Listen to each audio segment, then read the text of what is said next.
I walked into my son's backyard and someone laughed, "Why is she still alive?" I didn't run. I went inside and ended him in my life.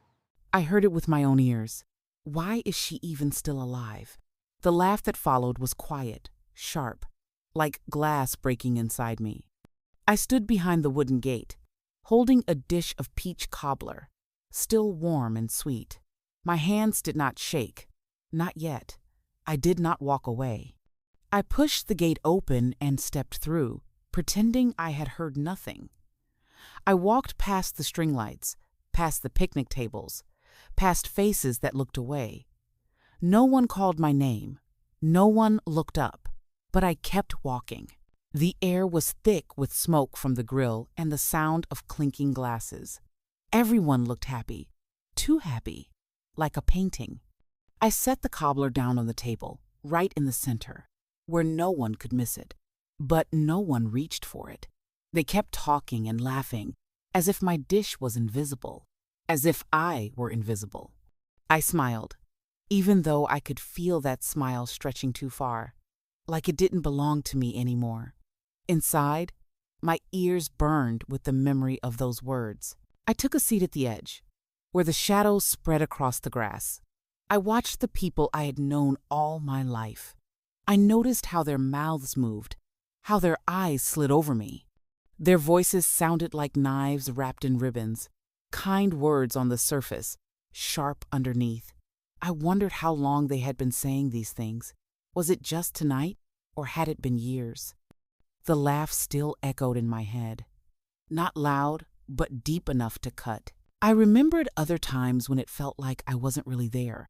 Birthday parties where the cake never came my way. Family dinners where no one asked if I was hungry. Hospital rooms where people whispered outside the door, but never stepped inside with me.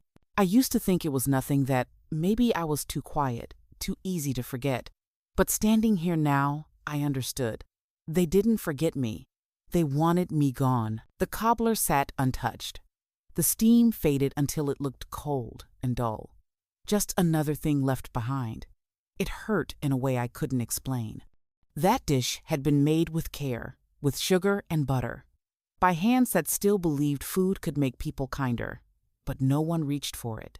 No one said, "This looks good." It was like the cobbler and I were the same, present but unwanted. A few eyes met mine, quick and small, as if they hadn't meant to look. Some were soft, almost kind. Others were sharp, filled with something I couldn't name. Pity, maybe, or fear, or guilt. But none of them held my gaze long enough. They slipped away before I could hold on. I moved closer to the string lights, listening to the hum of conversations that stopped and started like broken radio signals. Words floated in the air, bits and pieces falling into my ears. They weren't meant for me, but I caught them anyway. Names, secrets, things I wasn't supposed to hear.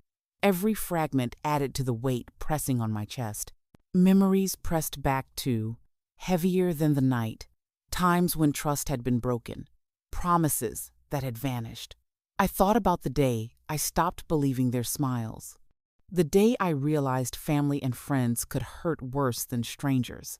The gate behind me felt farther away now, and I knew that if I left, none of this would change. The truth would stay the same. The laughter grew again, but this time I felt it in my bones, like it belonged to everyone, not just one voice. I tasted the bitterness of it. I felt the splinter stuck in my heart. I wanted to get up and scream, to ask them what I had done wrong. But no one would answer. They would only smile, like they always did. There was a toast that night. Glasses lifted, voices cheering. But my name was not in it. My story was not in it. It was a celebration of something else, someone else, and I was just a shadow in the corner. The moment passed, and silence returned, except for the hum of the lights. Children ran past me, laughing with their own kind of freedom. They played under the table, their words spilling out without fear. But even there, I heard my name. Small voices repeating things they shouldn't know, things they had heard from the mouths of the adults. Words passed down like curses, shaping the way they looked at me. Then the one who had spoken the voice behind the gate finally looked at me. Our eyes met across the yard, and there it was, the smile. It spread across their face, soft and gentle, like nothing had been said, like I had imagined it, but I hadn't. I could still feel the cut of it inside me. I thought about leaving, about slipping back through the gate and never returning, but my feet stayed planted. Leaving would mean they had won. Leaving would mean they could laugh without fear. So I stayed, even as my chest burned and my throat tightened. The night grew darker, and the string lights cast long shadows across the tables. People began to gather their things, the noise softening, but tension filled the space like smoke. Conversations had turned into whispers, and my silence was no longer invisible. They knew I had heard. They just didn't know when I would speak. I picked up a spoon and tasted the cobbler myself. The sweetness melted on my tongue, but it felt empty. No one else joined me. No one asked for a piece. The food was good, but everything else was poisoned. In the quiet of the kitchen, I stood alone. The walls felt closer, as if they were waiting for me to decide. My hands no longer trembled. My heart no longer begged. I knew what I had to do. Silence had been my prison, but tonight it would end. I walked back into the yard, the faces turned, waiting. The question that had been thrown like a stone still echoed. Why was I even still alive? And this time, I wanted to know too.